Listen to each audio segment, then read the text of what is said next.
Hi friends, welcome to another new lecture of Era of Zoology. In this lecture, I will teach you Lamarckism, the theory of inheritance of acquired character proposed by Lamarck. So let's start. Basically, this theory was proposed by French biologist Jean-Baptiste de Lamarck and published in Philosophy Zoologique in the year 1809. Okay friend, and this theory states that the changes in the structure or function of any organ acquired during the lifetime of an individual in response to changes in the surrounding environment are inherited by its offspring and keep on adding up over a period of time. So this is actually the theory that actually proposed by Lamarck. Okay friend, now we will talk the postulates or the fact of Lamarckism. Basically, Lamarckism based on these three facts. Actually, these three facts are actually the first fact of these three facts are actually new need. So basically, changes in the environment create new needs in the living organisms so that these are better suited to the changed environment. The organisms have to put in special effort for the fulfillment of new needs. These efforts leads to changes in the habits or behavior of the organism. The new needs results in the formation of new organ or a part in the body. If the need continues, that the organ or part also continues to grow. Okay friend, and this is actually the schematic diagram of giraffe. Okay friend, and now we will talk the second postulate or the second fact on which the Lamarckism actually stand. Basically, the second fact is actually acquisition of new character. So basically, new character are acquired by the living being in two ways. The first way is actually by use and disuse. The new habits involve greater use of certain organs to meet the new need and disuse or lesser use of certain other organs in changed condition. The continuous use of certain organ or organs keep them functional and make them stronger, larger and more efficient. Continuous disuse of an organ or organs leads to gradual reduction in their size and to their final disappearance. Okay friend, vestigial organs are example of such non-functional organs in the modern forms. These were functional in ancestors.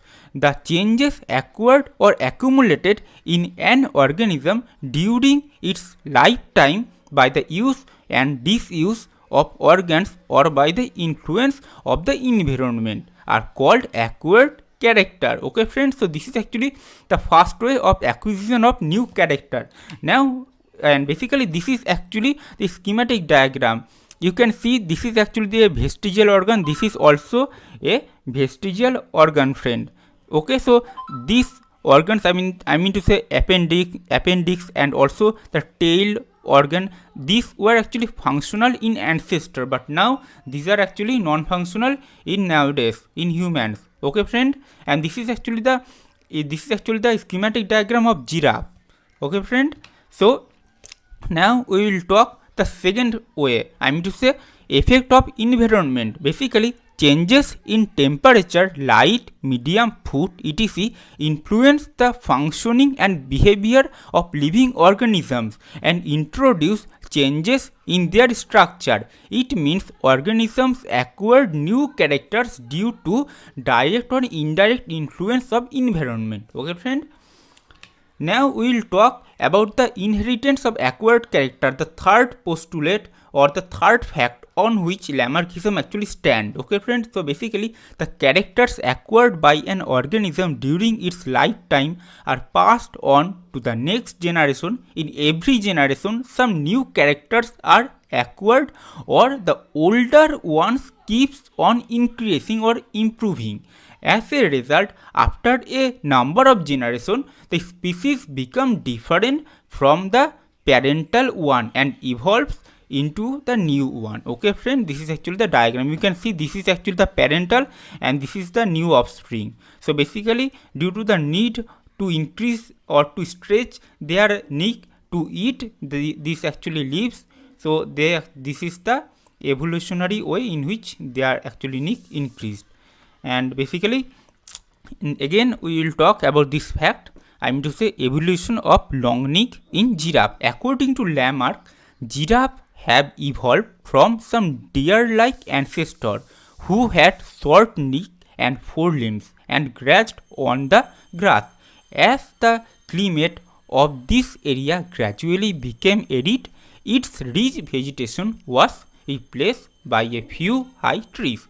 The leaves of these high trees were the only food available to the ancestors of giraffe, I mean to say deer.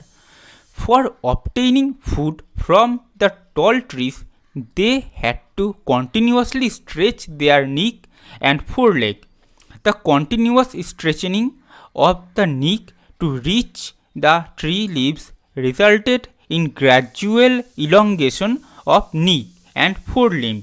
The increase was transmitted to the next generation, in which further elongation occurred due to similar efforts. This is in due course or time, so resulted in the present day long neck giraffe. Okay friend, so this is actually our today's lecture. I hope this lecture helped you to know Lamarckism in brief, and this is actually a note-wise lecture, so I hope this will help you a lot. Thank you so much friend for watching this lecture. Subscribe this channel and like this lecture. Thank you so much.